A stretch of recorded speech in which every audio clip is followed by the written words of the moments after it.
Welcome to Even Tacos Fall Apart, a podcast that explores ways of finding light even in life's darkest moments.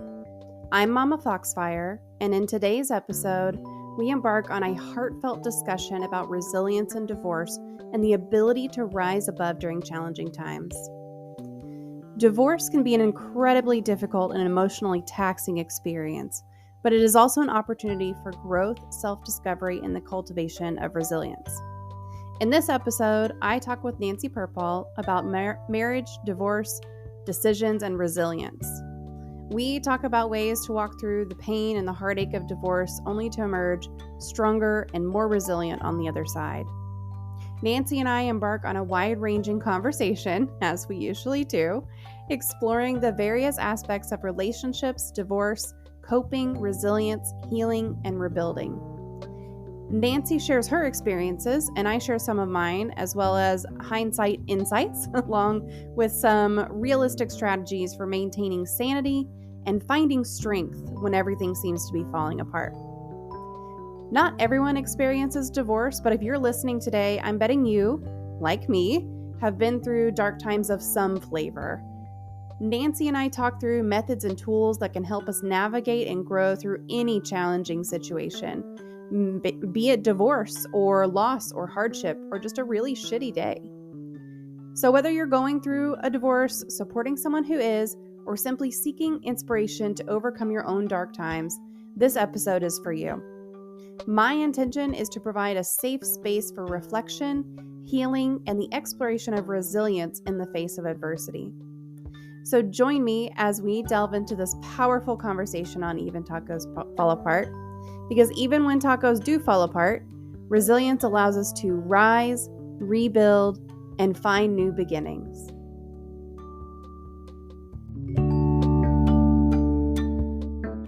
Hello, welcome back to another Mental Health Monday. Really excited for tonight's guest. We have Nancy Perpall, and I am super stoked to have her here. We are going to be talking about resilience, building resilience during divorce and dark times, and super thrilled to have her here. If you would like to connect with her anywhere, aside from saying hello here, you're welcome to do that. I'm going to post some socials into the chat right now for you. Also, if you would like to ask any questions of our guest about the topic, feel free to put those into the chat as well. And that is done by pressing !Q on your keyboard. Follow it with your question, pop it into the chat, and we'll make sure to ask them while we're here together. So Nancy started her professional career as a critical care nurse and changed professions in her early 30s, becoming a highly regarded divorce attorney. She's the author of the debut novel, Around Which All Things Bend, a story about making the right decisions about the most important relationship in life, marriage.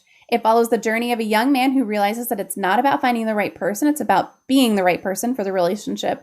She's also the author of the upcoming book, The Malnourished Marriage, 5 Essential Emotional Nutrients for a Healthy Relationship. So Nancy, thank you so much for being here with us today, for agreeing to join us, and for coming on here. Oh, thank you so much for inviting me. Absolutely. Okay, we already have a question in the chat, so Bite Mark has a question. Oh. She says, what is your favorite poem? My favorite poem? Yes. It's got to be No Man is an Island.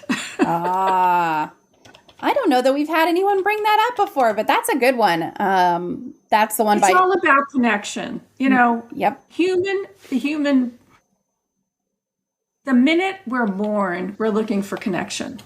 Yes. And we never stop looking for connection. And that's what marriage and relationships are about, connection.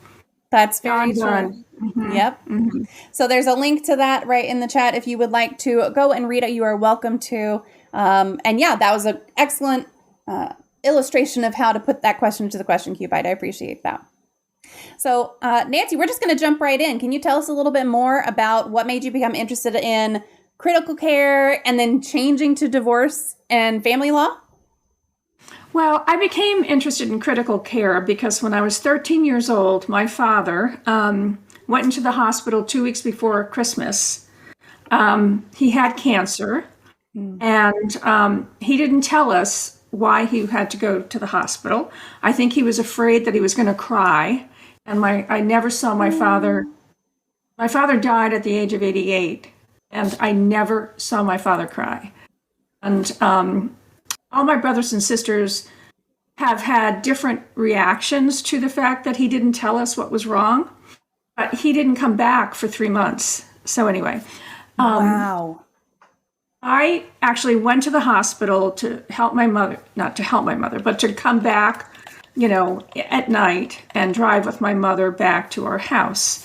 And so I saw how the nurses were so amazing, and this was like 1964. So we didn't have intensive cares then. The sickest patients were next to the nurses station. So anyway, I became a critical nurse because of that. I just wanted to help people. Yeah. That's, I can't imagine if my dad went into the hospital and didn't tell us why he was going into the hospital. But I guess, I say that having had a lot of family members who are first responders, or one of, my grandfather was a funeral director. And so we had a lot of hospital, and my uncle was a nurse. My aunt was a nurse, like just a lot of people who are in that space. But yeah, I mean, a life-changing experience like that, I would imagine, was really impactful. In those days, men did not cry. Yeah. They were taught not to cry. And I think my father just didn't want he didn't want us to see him cry. And to this day, I'm sure that that's the reason why, but I'll never know. Yeah. We never discussed it. In those days, you never questioned your parents. Mm-hmm. Yep, that's true. Well, I mean, listen, I cry all the time. So and because I'm a single mom, like my son has no choice. Neither of them have any choice but to see a parent cry. Like, cause I cry, I've got tissue. There's a box of tissues right there. I've got one over here too. Like I just like anything sappy, anything funny, anything sad, anything I cry. So they have no choice but to see me, me cry. So it's healthy. That is so healthy for children to see your emotions. It is. But the days of holding it in are gone. I agree. I absolutely agree. Be honest and transparent with children. Yes. Because they figure it out. Yes, they do. Yeah. Or they make up stories in their head about why. And the stories that they make up are going to be, it's their fault. Yeah. So it's better. You're doing the right thing. Well, I appreciate that. It is funny because, and I've got a quick side story, and then we're gonna get back on track here. But my 16-year-old and I, we watched Criminal Minds together. And I was sitting on the couch and we were watching Criminal Minds together. And we got to the point in the show, and if you haven't watched Criminal Minds, I highly, highly suggest it. We got to the point in the show where a character dies. And he looked over at me and he said, "Mom, you're not crying. She's not really dead, is she?" And I was like, damn it. That's not fair. Because I've seen it before. And so we're watching it together. So I already knew that she wasn't dead. But he was just like, "Yeah, you're not crying, then she's not dead." How sweet. How sensitive. Yeah. You're doing a good job. Thank you. I appreciate that. So what is your favorite thing now about working in the field of divorce? And then what are some of the biggest challenges for you? Because of my nursing background, I think I was unusual in that I had a lot of empathy for my clients. I really felt their pain. I felt their heartbreak. I wanted to help them get over it. I wanted them to become better, not bitter. I like that. I really did try very, very hard. And it paid off. I mean, I was a very successful lawyer. Very successful. I am subsequently retired now. I'm writing full time. I spent over 30 years taking marriages apart. And now in my retirement, I'm trying to keep them together through writing. Oh, I love that. So if anyone goes on my blogs, my website, nancyperpall.com, you'll see I really try very, very hard to help people. Yes. Get through the really hard times of their lives. Yeah. I think that's great. I mean, it's definitely one of those things. So I am divorced. And when I got a divorce, I had a great lawyer. He was fine. He really went to bat for me when needed. And when I got divorced, I signed all the papers and everything. And he said, congratulations, the judge signed it. And so this was during COVID. So I just got a phone call. He was like, congratulations, the judge signed it. You're divorced.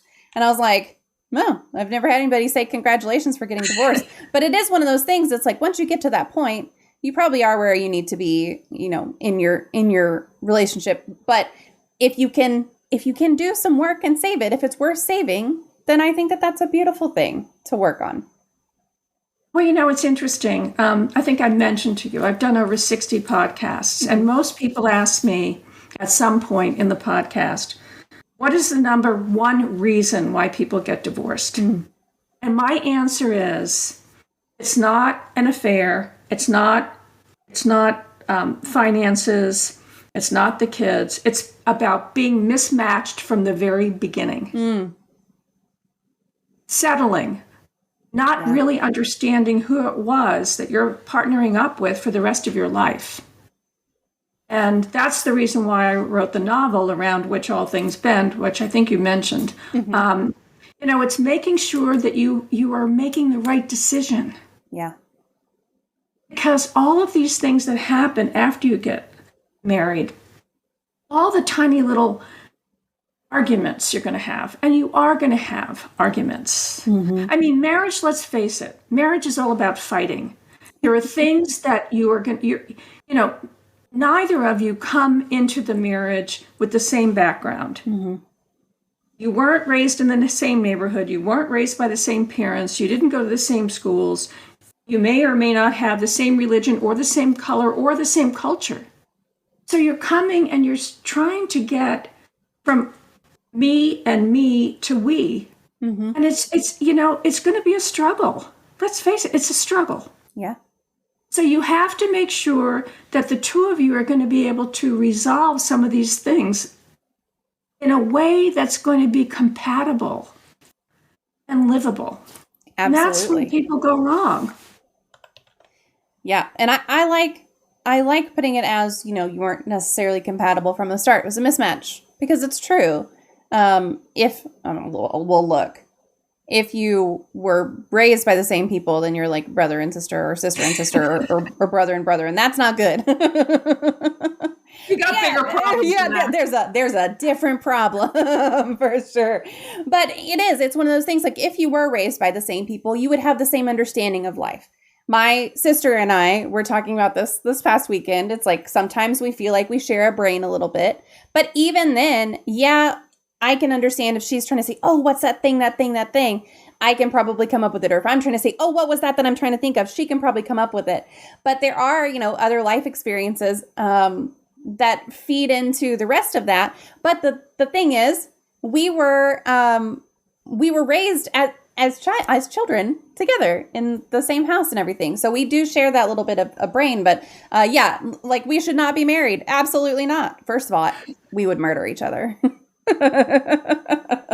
There's so much research about the fact that we all come out of our childhood with some core wound, either a rejection, and maybe not even by someone else. But as teenagers, we reject ourselves. We look in the mirror, we're comparing ourselves to other people. We're comparing ourselves to what we think we fall short on. And, we're so hard on ourselves. And even if it's not our family of origin that's rejecting us, as teenagers, every teenager rejects themselves at some point. Yeah. So you bring that into your adult relationships. It's very true.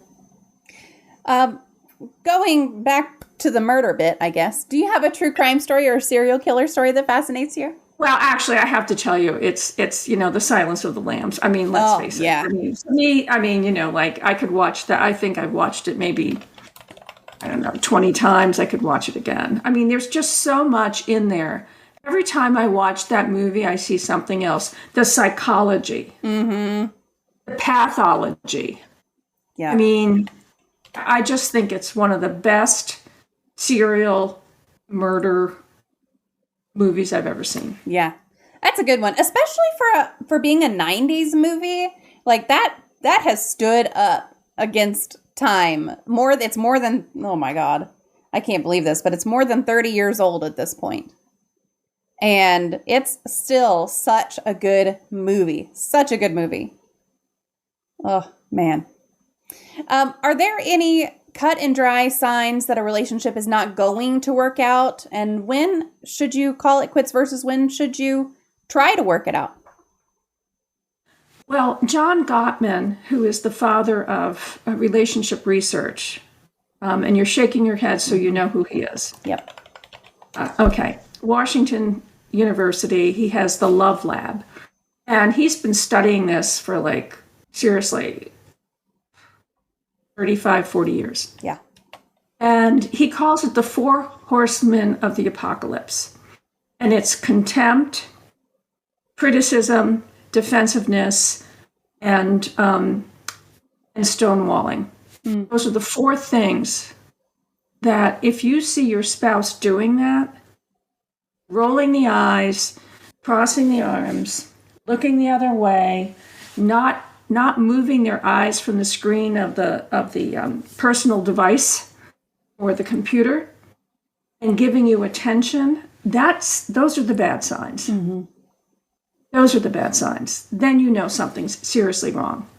Yeah. But when you ask when it's time to get out, I think when it's time to get out, and we're talking about, not a toxic relationship where there's physical or mental abuse. In my opinion, the first time there's physical or mental abuse is time to get out, because it's going to happen again Absolutely. and again. And women stay in that relationship because they think if they try harder, they're going to make it better. But it's not up to them. I mean, they're in a situation where they partnered up with the wrong person. Mm-hmm. But putting that aside, I think it's time to get out when you feel like you're getting brain damaged by hitting your head against the wall. You just keep hitting your head against the wall. You keep hitting your head against, and you feel like you've tried everything. Mm-hmm. Nothing is working. And you start feeling bad about yourself. And I don't know if it's time to get out, but it's time to see a lawyer. It's time to seriously do an inventory on what it is you want in your life, and an inventory of what you think the other person, are they invested in you? Mm-hmm. Yeah. And that's a hard thing to realize. At least it was for me, that it was time to get out. That was a hard thing for me to realize. And I was in an abusive relationship. So even in that situation, it was a hard thing to realize it was time to get out. So, yeah, it's not easy to recognize under the best of circumstances or the worst. When you get married, you're not thinking about, is there an expiration mark here? Right. Is there a shelf life on this marriage? Yeah. And there isn't. It's up to you to decide when it's time. And it's a very personal thing. Mm-hmm.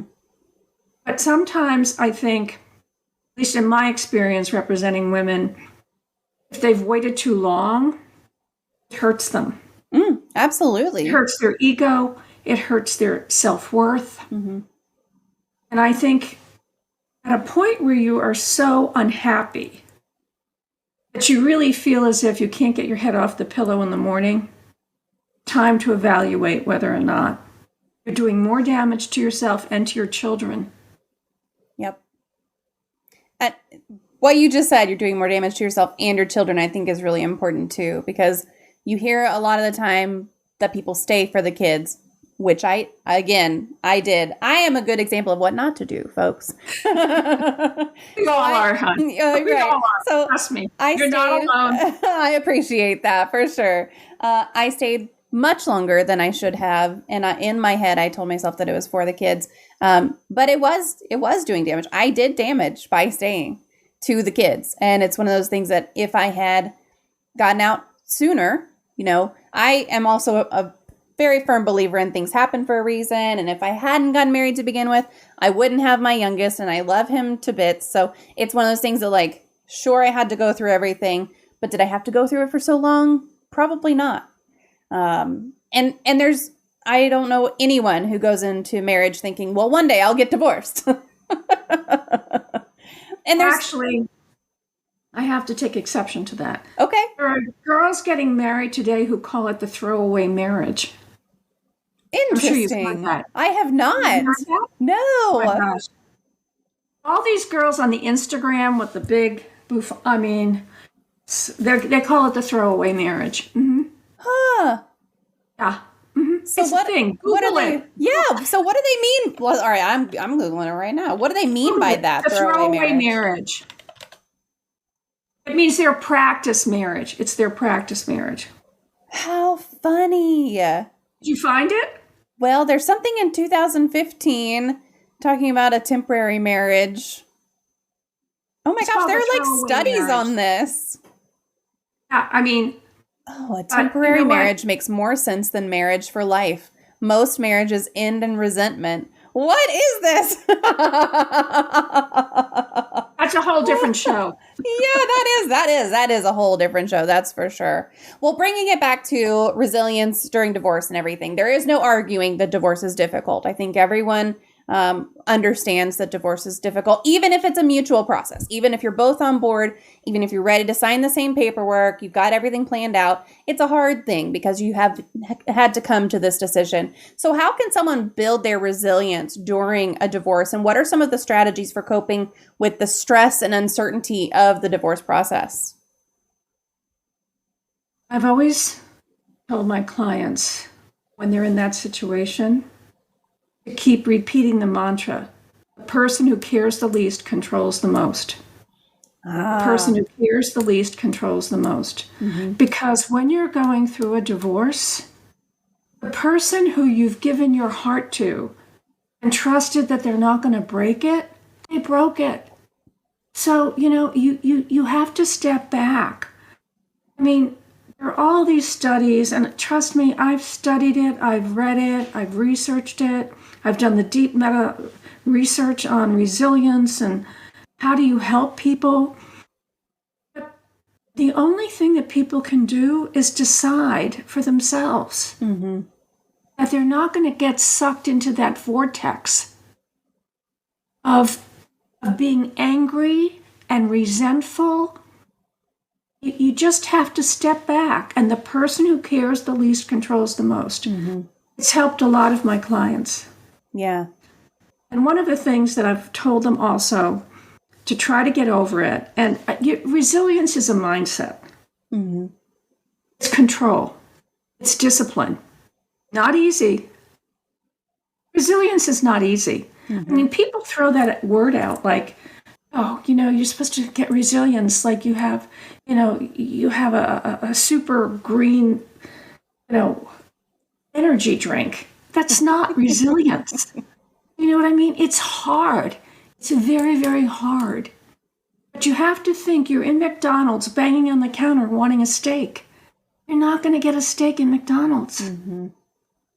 What you have to decide is what you want as a person. And what do you want going forward? Mm-hmm. That's resilience. That's the mindset. And that's going to keep you going. Once you've got to work through that. And even if you go to therapy, all a psychologist is going to do is recommend things. It's going to be up to you to make those changes, to decide that it's going to be worth it. For you to change your mindset and to care less about what he thinks, she thinks, your neighbor thinks, your parents think. What do you think? Mm-hmm. And in my opinion, that's the key. Yeah. And that's a hard thing to do, but it checks Trust out. me, I know. I've been divorced. I understand it. Yeah. I understand it. So what advice do you give people who are struggling to find hope or any positivity while they're going through a divorce? I think divorce is the beginning of your life diversion. Divorce, if you've decided to get a divorce or someone has decided it for you, it's an opportunity. Breakups rather, can be wake-ups. Mm-hmm. And the end of a divorce can be the wake-up to the rest of your life. To changing what went wrong in this relationship. to evaluate what you may have done or what your core wounds are from your family of origin that you can change, that you can work on. I mean, it's so hard because we all go into a marriage thinking, as you said, not intending to get divorced unless you're doing a throwaway marriage. That's a whole different issue. Yeah. That's a different program. Yeah. But, and those are different girls. Those are different girls or men.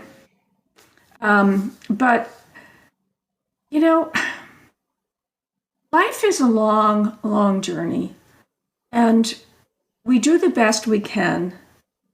And sometimes we have to have hard knocks to understand what's really important and what role are we playing in the demise of our marriage. You know, how can we change? How can we become better women? How can we become better mothers? How can we become better friends? Yeah. And I think honestly, I feel it's an opportunity to a certain extent. So you try to help people kind of get that forward thinking going instead of dwelling in now. It's that kind of hope for the future. Here's how I can do things differently, better, change something the way that I want to have it done now, or that kind of thing. I think that's a really important thing to do. That's great. Are there some common things that people should be aware of when it comes to protecting their mental health while going through a divorce? I think the biggest thing is not to buy into all the BS that the person that you're divorcing is going to try to convince you that, the biggest thing, again, the person who cares the least controls the most. The biggest thing is to say, stay centered. Stay centered on who you are. Get to know who you are, what you want, and do not pay attention to all the stuff that's going around because it's noise. Yeah. It's noise. It doesn't mean anything at the end of the day. All they want to do is hurt you. They want to pierce your shield. They want to deflate you. It's just so hard. It's so hard for so many people to really understand that the person that they thought was going to love them and take care of them and have their back never really intended to do it. Right. And that is really the hardest thing. It's so painful. Betrayal is such a difficult emotion to deal with. And, it's not even if it's not like a physical betrayal, if it's a mental betrayal or a financial betrayal. There's this big thing now in domestic relations. It's called financial infidelity. And it's when somebody, either uses money, gambles, spends money, takes money out, and without the consent of the spouse. There's so many ways that a person that you've trusted can betray you. It's a very, very hard thing. Yeah. Well, and you got to also kind of remember whenever, especially if the other party is being nasty about it, that it's hurt people. And so if they're throwing these things at you, it's likely because they are deeply hurting. And it's important to recognize that, not because you're responsible for their well-being, but because you're responsible for your own. If you can recognize, hey, they're throwing sticks and stones at you because they're hurting, it's not about you. Whatever they're saying, doing, it's not about you at that moment. So I like the way that you put that. How can family and friends be supportive for someone going through a divorce? And what are some common mistakes that family and friends can avoid? I think the biggest mistake is to tell people they know how you feel. They don't know how you feel. Yeah. I think the biggest mistake you can say is, I know exactly what you're going through. I think the biggest thing that you can do for a friend or a family member is say, I'm here with you. I don't understand what you're going through. Never will. The pain you feel is personal to you. And I respect that. I love you. I'll support you. I have your back. End of story. Yeah. Don't try to make it better. It's not going to, you can't make it better. Right. And that's very similar to how most websites that are like peer support forums, I'm thinking specifically of heart support, but if you're on a peer support forum, that's one of the things that's their same advice. Don't say, I know what you're going through, I've been there also, because then you're making it about you.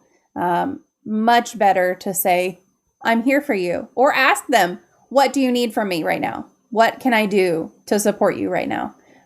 Because that's something that you can't go wrong if they tell you. If they tell you what they need, then you're doing it right. What role does self-care play in building resilience during divorce? And how can someone prioritize their emotional well-being during that time? I think self-care is so important. The problem is we don't take time to do it. We don't. I mean, I think it's 95% of the women, and I'm speaking mostly of women, who get divorced are mothers. Mm-hmm. And once you're a mother, your life is no longer yours. It belongs to your children. And so you're far more interested, even though you may not be doing it perfectly, your biggest concern is trying to make sure that the kids are okay. Yeah. And the self-care, which started the minute they were born, your self-care goes on the back burner. It's particularly true in divorce. And as much as you can say to your client, you need to take time for yourself, you need to be kind to yourself, it falls on deaf ears. Mm-hmm. They're more concerned about other people. And so many times, sadly, they're concerned about the ex-spouse. Yeah. And, it's just, we're human. As I said, there's no A, B, C, or D to help people through divorce. It's so personal. Mm-hmm. And it's so important for us to support people who are going through a divorce and to try to make them understand that they will come out the other side. There's life after divorce. Divorce isn't going to kill you. It's not a death sentence. Even though you may think, this is so cruel. Why do I have to breathe? Why do I have to keep breathing? I'm going through divorce and I feel like I shouldn't have to breathe anymore. I think, it'll be better. It always is better. Mm-hmm. Trust me, it's always better. And I've helped so many of my clients understand that no matter how desolate you feel at times, the sun's going to come out tomorrow. I don't mean to sound like Annie, right? But, there are worse things than getting divorced. Mm-hmm. Yeah. The worst thing is to stay married to somebody who's going to abuse you emotionally. Yeah. Absolutely. And I feel like maybe my therapist called you before this and told you about me not doing any self-care during my divorce. Because that's something that she really, and she really still liked to smack me upside the head when she'd be like, okay, when's the last time you did this? And I'm like, oh, I don't know. I don't have time for that. And she's like, you got to make time. You have to make time. Self-care really is important. It's one of those things that if you don't make time for your mental health, your emotional well-being, your body is going to show it. You're going to be feeling it physically before you know it. And if you take the time to take care of your mind and your mental health, then your body honestly will thank you for it. There's some really interesting studies out right now about that brain, physical motion and decision making and that mental load cross piece. It's new neuroscience and all this. It gets me really nerdy and really excited, but but it's really interesting because there are some truly cross signs that your body and your mind are super connected, and now there's all that evidence for it. So it is very important, and I know my therapist is right. I just don't always listen.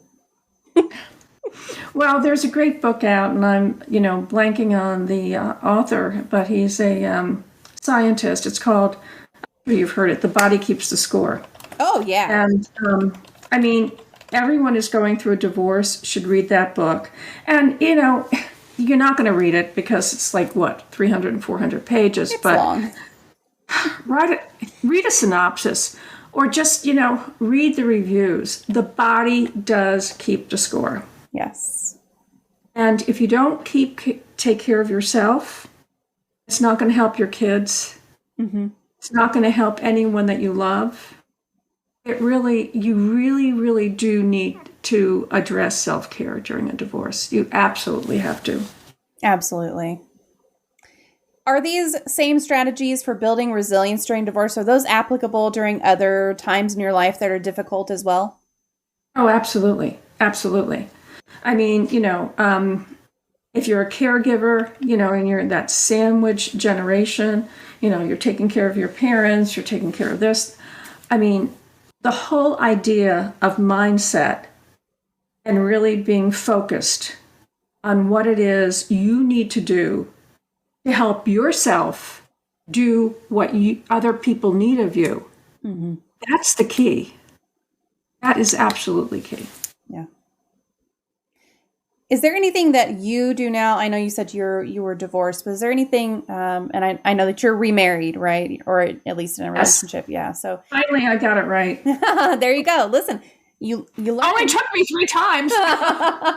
You live and learn, right? So is there anything that you do now in terms of protective exercises or activities to help yourself build resilience or strengthen your own marriage in some way? Actually, yes, I do. And I had to take a page out of my own book. When my husband and I retired, we moved to Key Island, South Carolina, which is south of Charleston. And he had a stroke. And it's very hard when you're on an island to have a stroke. So after I had to call the EMTs 3 times, and the fastest they ever got was 28 minutes. Oh my gosh. We have to move off this island. I can't handle this. But I'm going to net it all out. I don't want to go.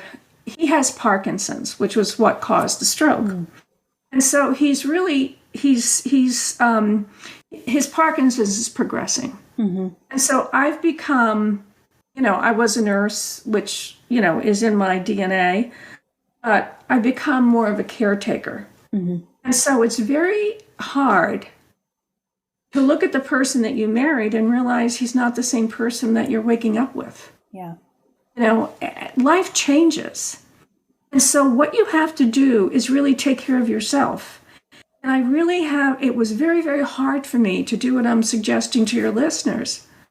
You have to start to take care of yourself. As selfish as that may feel, you're not going to help anyone unless you help yourself first. It's like, when you get on a plane, and I'm sure most of your listeners have been on a plane, what happens? The stewardess stands up there and says, if the cabin pressure drops, what happens? The oxygen mask is going to drop. And what do they tell you to do? Put it on yourself first. Yeah. Before you ever try to help anyone else. Because you're not going to be any help unless you help yourself. And that is the lesson in life. And it was very, very hard for me. Because at first, after he had his stroke and he had physical therapy, speech therapy, occupational therapy, I put him in aromatherapy. It was like my whole life was getting him to the point where he could walk and talk and everything. I was a mess. Yeah. But I'm sharing this, which I don't usually do, but I'm sharing this because I realized I'm going to be dog meat. For me to help him anymore, I have to help myself. And so my life lesson is the body keeps the score. Yeah. And so does the mind. So I just think when you're going through a divorce, there are so many conflicting emotions. And it's so hard because you're so disappointed. You're blaming yourself for choosing the wrong person. You're blaming yourself for trusting that person. You're blaming yourself for everything that you think went wrong with the marriage. And it's hard. It's so hard because that's the human experience. That's how we're wired. Yeah. So I think the biggest lesson is to be gentle with yourself. Which can also be hard. Very hard. Much easier said than done. Yes, absolutely.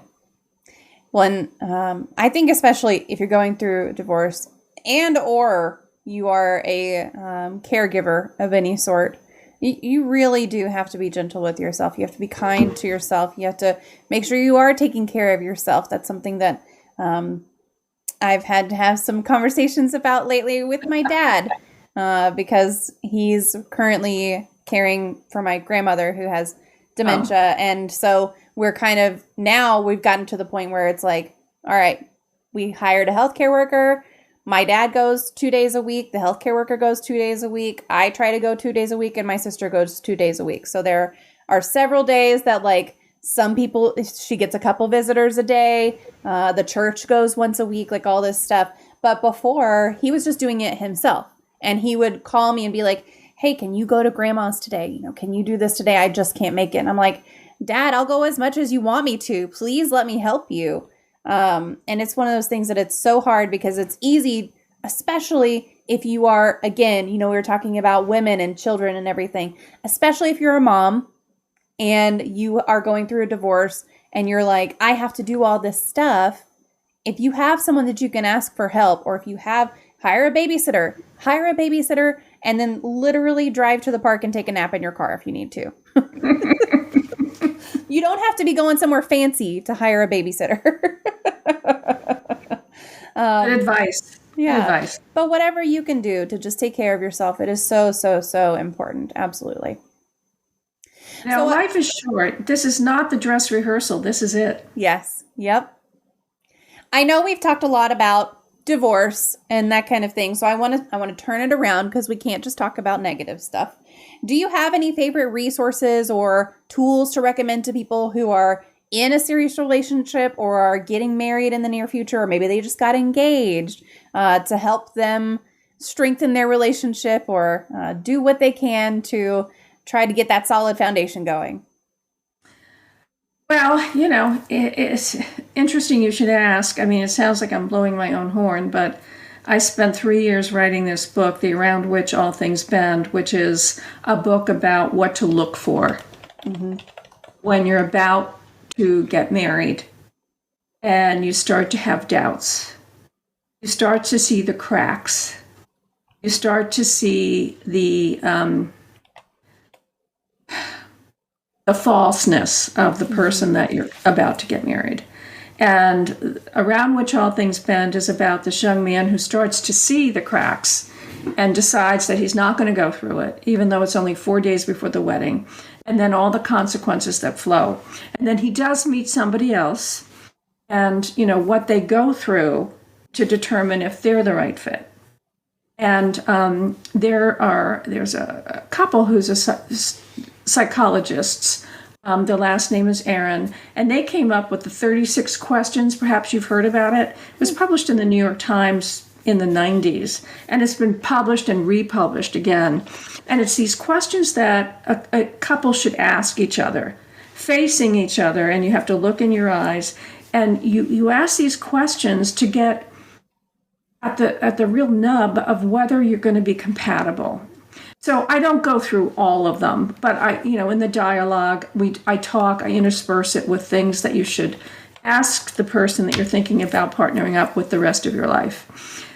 You know, it's gotten extremely good reviews, and not from my family members, because my family members haven't even read the book, but it's getting 5-star reviews on Amazon. So I'm very proud of it.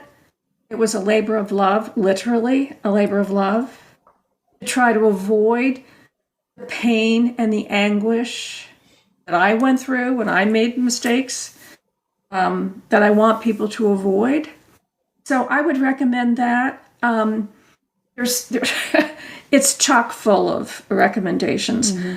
The other thing that I would say is that Brides Magazine, in June of 2022, had an article about how you should go to premarital counseling.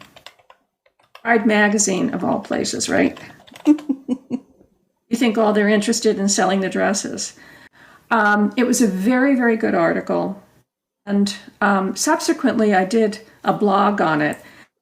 You know, there are actually free seminars and master classes on the internet for couples. I mean, it's not a deep dive, but it gives you a sense as to what the two of you should think about and talk about before you get married. Mm-hmm. One of the biggest thing is finances. Oh, yeah. The average college graduate is getting married at 28 for women and 30 to 34 for men. They're coming to the marriage, each of them with like 30 grand worth of college debt and 5 or 10 grand worth of credit card debt. Mm-hmm.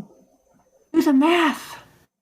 You're coming in with $100,000 worth of debt. Yeah. Notwithstanding how much you're going to spend on the wedding and the big Instagram fluff, right? The photographer, you know, all these people who are never going to like really speak to you again. They're coming for the dinner, right? And you're hoping it's going to go viral. I mean, you know, how are you going to pay it off? Mm-hmm. Are you going to pay it off from joint funds? And what if it doesn't work out between the two of you? Are you going to seek credit for it in the end, in the divorce? I mean, there's so much to discuss. Yeah. Some of it's not sexy. Some of it's not romantic. But it's life. It's real. If you don't discuss it before you get married, trust me, it's going to be far more painful to discuss it during a divorce. Mm-hmm. Absolutely. And that is one of those things that if you can do premarital counseling, highly recommend doing it with someone who is, well, I'm going to put that differently. I was going to say that in a negative way, and I'm going to say in a positive way. Do that with someone who is licensed in premarital counseling.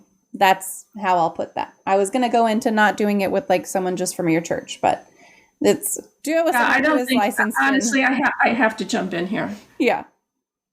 As well-intentioned, and God bless them, and yes. I mean this sincerely. Yes. God bless them, who goes into the church these days, but they just don't have the skills to tell you what you need to. You know, are you a spendthrift? Should we have an emergency fund? And do you think raising the children is going to be gender-based? Mm-hmm. Because I'm the woman, are you expecting me to be the one to do all the work? Yep. I mean, there are so many questions that seriously you need to ask before you get married. Yep. And it's just harder to have those questions if you're in a situation where it's built around something like the Bible, unfortunately. But if you do it with someone who is licensed in premarital counseling, then you're going to get the best that you can get. And you're going to have good, thorough conversations where all parties feel like they're actually being heard. So I absolutely agree with that. So you brought up one of your books. I did post a link to your books in the chat. So if anybody's interested, they can go and get that. You've got the one out, right? And then you've got another one that's the Malnourished Marriage, 5 Essential Emotional Nutrients for a Healthy Relationship. When does that one come out? Probably not until late fall. Okay. Well, I'll be looking for it for sure. What made you start writing? My desire, as I've always tried to do, to help people not make mistakes like I've made them. And particularly, as a divorce attorney, I've seen so many people make mistakes that really, if they had just had some information, able to discuss things before they got married, they wouldn't have had the heartbreak that I see them go through. Yeah. And, it's really, really hard. I mean, it's so hard to see people suffer. When I was a critical care nurse, I worked mostly in the emergency room. I also worked in intensive care because you need 2 different skills for those areas. But we called it treat 'em and screed 'em. Treat 'em and street 'em in the emergency room.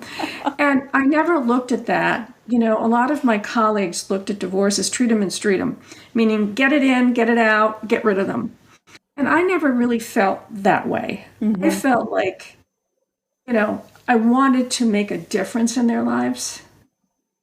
And I did. I mean, for years after I finished a divorce, for Christmas, I would get, baskets or flowers or whatever, and notes. And, it makes you feel so good when you can help people. Mm-hmm. Absolutely. And that's really what I really loved. And I realized that if I could write some stories that would help people internalize what the protagonist was going through, maybe it would help them develop some of the skills that I was hoping the protagonist showed in this story. So yeah, that's what made me do it. I like that. And I know your first one was kind of a novel format. Is the second one more of like a... it's a how-to book. Yeah. It's nonfiction. Yeah, that's pretty cool. So it's neat that you've done kind of the one side and now you're doing the other side. Is it different to write those two styles? Is that different? Completely. Yeah. Yeah, I mean, the novel is completely different than any medical or nursing, medical. I wrote a textbook with some people from University of Pennsylvania. That's a completely different thing. Mm-hmm. The legal writing is very much like a textbook. Yeah. It's all facts, and, back it up with research. And, a novel is completely different. Mm-hmm. And so now I'm back to the facts. But right. After I finish this, I do have one more in me, and that's called Crawling Out of Crazyville. And it's actually I already wrote it, mm-hmm. but I need to rewrite it. Okay. Is that another novel, or is it a... It's a novel. Oh, and fun. People are crazy for that one. It's just actually really good. It's just a murder. You're going to like who I murder in that book. No, it's more fun. I mean, writing a novel is fun. Yeah. Writing a how-to book is not fun. Oh, I was going to ask you, do you enjoy both equally? So sounds like you much prefer the novel part. No, I like the Malnourished Marriage because it's mm-hmm. like a metaphor on food, and it's cool to try to make people understand and do a deep dive into mm-hmm. what communication is. For example, I compare communication to water. Mm-hmm. Water can either crash or can flow. You can divert water in a river, right? And you can divert words. So I use a lot of metaphors mm-hmm. to help people understand, change the mindset. You've talked about mindset a lot, and there's a lot in this book about changing your mindset. And not saying the words that come right to your tongue, but swallowing them and rethinking them. Mm-hmm. And so, no, I mean, it's heavy lifting. Yeah. Well, I can't wait for your next one to come out. That sounds like it's going to be right up my alley. So, well, it is time for the, here it is. It's time for the magic moment of the stream. And I happen to have, if I can get it to turn on, I have a magic wand with me. Oh, so great. If you could wave this magic wand and eliminate one common opinion, misconception, or theory surrounding mental illness, disabilities, or talking about mental health, what would it be? Divorce isn't the end. It's the beginning. It's a new chapter in your life. And I'm not suggesting that everybody get divorced, but let's face it. 50% of the marriages in the United States end in divorce. 60% of second marriages and 70% of third marriages. Mm. And, I just, the average American marriage lasts 7 years. So I wish happiness is what I wish. Yeah. If you could just wave a magic wand, what would I want? I know it sounds stupid. Especially for allegedly how educated I am, but that's not stupid at all. It's a magic wand. That's okay. I wish happiness. Yes, absolutely. Listen, if I could give everybody happiness, that would be that. You know how much that would solve in the world if everybody was just happy. Some people don't want to be happy. That's true, but we're gonna make them be happy with this magic wand.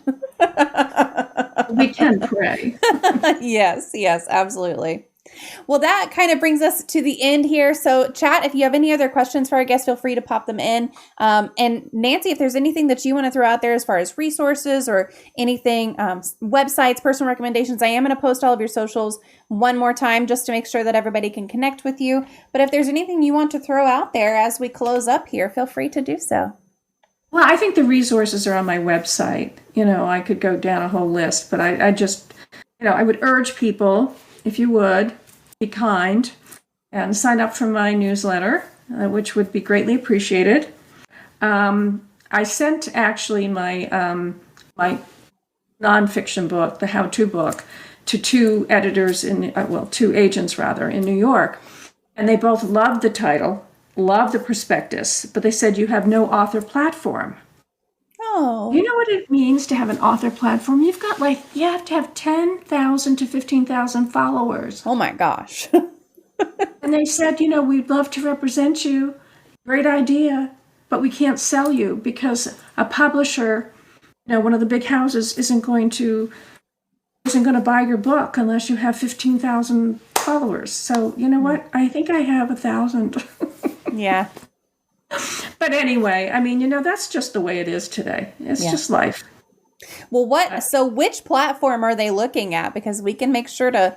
They look at Facebook, they look at Instagram, they look at your website. Okay. How many people are, subscribing, how many people are following you. Yeah. And even on the author platform, and on Amazon, we have an author page on, people can follow you. So that's what they look for. But, I'm too old. It's beyond me, but I'm trying to help some people. Yep, absolutely. Well, if y'all aren't following Nancy, the link to her Facebook, the link to her Instagram, to her website, to her LinkedIn, all of it is there. Please make sure to go follow. And if you get a chance to get her book, make sure you leave her a review as well. All right, y'all. Thank you so much for being here. Bite Mark says, thank you so much for being here. I have some reading to do. And she also liked your Facebook and followed your Instagram. So there's at least one more for you today. Thank you. Thank you. Absolutely. Well, chat, give me just a minute to disconnect with Nancy offline here, and I will be right back. And Nancy, thank you again so much. This was really lovely. Thank you for having me. I completely enjoyed it. I hope that our exploration of resilience and divorce in dark times has provided you with insights, inspiration, and even a sense of hope. Remember, divorce and difficult moments can be incredibly challenging, but they also present an opportunity for growth, self-discovery, and the cultivation of resilience. By embracing our inner strength, seeking support, and allowing ourselves to heal, we can navigate through the darkest of times and emerge stronger on the other side.